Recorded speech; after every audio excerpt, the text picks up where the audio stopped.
From 6 News, the station on your side. This is The 7. And good evening, I'm Bo Williams, and welcome to The 7. Let's get a look at the Big 7 stories happening right now. And topping the list for us, a gray day around East Tennessee. Some sprinkles, but also chances for some storms later. Just in the last little while, we've started to see some peaks of sun, though, which is nice, but the risk of stray storms is why we're staying weather aware through the evening hours. We're starting off with Storm Team 6 Chief Meteorologist Ken Weathers over in the Storm Center to kind of get us up to date on what we can expect now and later on tonight. Ken? Yeah, but we still got a couple of hours where it's going to be relatively quiet. Just some random showers around like we're seeing now across the area. You can see those up through northeast Tennessee. A few rumbles of thunder near Johnson City. These are not severe, though. They're moving away from us. And this is just some areas of light rain or drizzle. Let's go back to the west, though. We're watching this line of thunderstorms that's making its way east of Nashville near Tullahoma right now, and that is pushing eastward. It's that line that we'll watch for a little bit later tonight heading in our direction. Let's show you the timing where we are right now, 7 o'clock. I'll stop it at 10.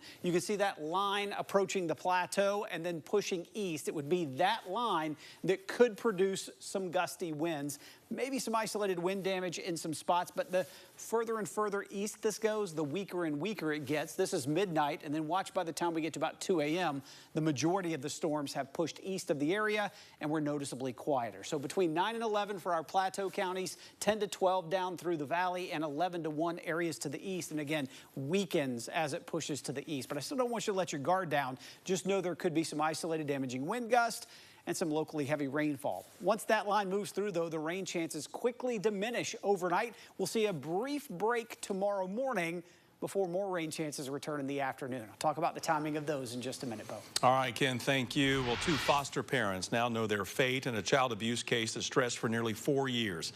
The investigation into the Gray family began in May of 2020. Michael Anthony Gray Sr. and Shirley Gray were in a Roane County courtroom this morning where they entered a guilty plea to felony murder. Now, this stemming from an incident in 2020 where one of their kids was found in a roadway telling police he did not own shoes. The only clothes he had were what he was wearing, and his teeth were black, and he complained of pain when chewing.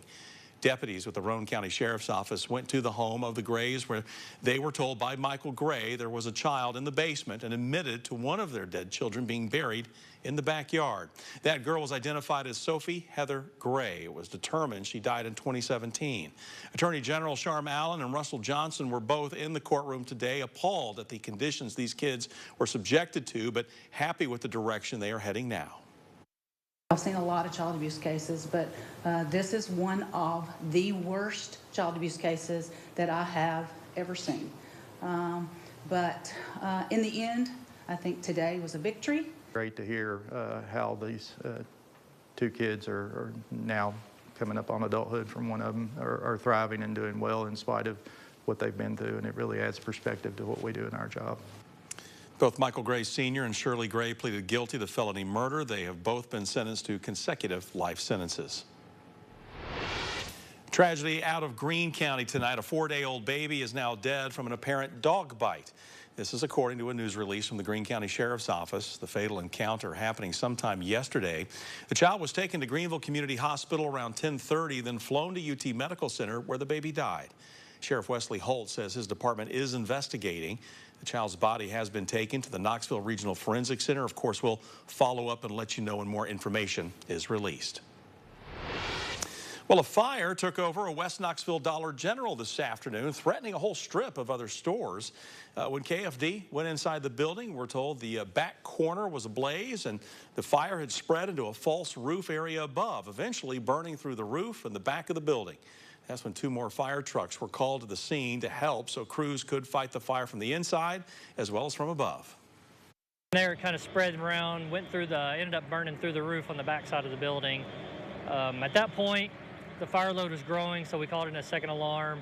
And right now we're just kind of putting out any of the hot spots that are remaining. We have a little bit of fire still on the roof. I think we're about to try to just cut a big hole and really flood the area of the fire. As of 5:20, the fire was out and crews began cleaning up. All the buildings in the strip mall were evacuated. Fortunately, no injuries were reported. The fire department still investigating what caused the fire. This afternoon, West High School security officers and Knox County officers were told a student possibly had a gun on campus. The student was detained and a handgun was found. After that, the school received a call about a possible threat, not believed, though, to be related to the first incident.